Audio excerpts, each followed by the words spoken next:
हाँ, इसमें नेक्स्ट क्या है बेटा, कहते हैं ना we don't use apostrophe on two nouns. मान लो दो नाउन्स पे एपोस्ट्रोफी का इस्तेमाल नहीं किया जाता, किसी सेंटेंस में दो नाउन का इस्तेमाल हो रहा हो तो फिर एपोस्ट्रोफी नहीं लगाते हैं। तो ये हमें ध्यान देना है अच्छी तरह से, हम कैसे इसका इस्तेमाल कर पाएंगे, ठीक है ना। तो देखो ये देखा ना, राम्स वाइफ्स करियर, है ना, राम्स वाइफ करियर। तो ये जो लिखा हुआ है ये बिल्कुल गलत है। जो सही होगा वो क्या होगा, the career of Ram's wife. मतलब एक सेंटेंस में अगर दो नाउन है तो दोनों पे एपोस्ट्रोफी एस नहीं लगाया जाएगा। देखो यहाँ क्या कर रखा है, राम्स वाइफ्स करियर कर रखा है, तो ये गलत है बिल्कुल। तो हमें इसलिए करना पड़ेगा the careers of Ram's wife. तो करियर को आगे ले लिया और राम, तो एक नाउन में ही एपोस्ट्रोफी एस का इस्तेमाल करेंगे। ऐसे कंपाउंड नाउन में इस्तेमाल कर लेते हैं, क्या इस्तेमाल कर लेते हैं, his son in law's appointment, ठीक है ना।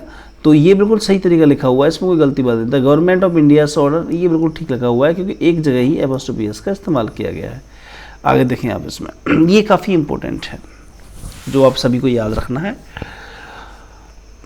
एनीबडी, सभी ध्यान रखेंगे आप इसमें, जैसे anybody, somebody, nobody, everybody, anyone, someone, known, everywhere, है ना। इनके साथ अगर हम यूज के बारे में बात करें, है ना, तो कहते हैं एग्जाम्पल दें, everybody is business is nobody's business, है ना।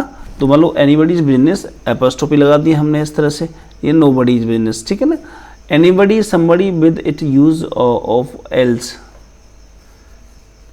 एनीबडी और somebody with it use of else. मान लो इनके साथ में कभी कभार इस एल्स का भी इस्तेमाल हो जाता है। वो कैसे होता है, I like your decision and not anybody's else. तो इस तरह से आप इसका यूज करेंगे कि भाई मुझे आपका डिसीजन पसंद है लेकिन किसी और का नहीं। प्रॉब्लम कैसे जाते हैं, I follow you your suggestion and nobody else, है ना। इस तरह से प्रॉब्लम दिए जाएंगे, I follow you your suggestions and nobody else. तो ये आपको ध्यान रखना है, नो बडी इन्होंने लगा के इस तरह से बोल दिया है, ठीक है ना। तो इस तरह से इनका यूज हो जाएगा, राइट। नेक्स्ट देखेंगे आप इसमें,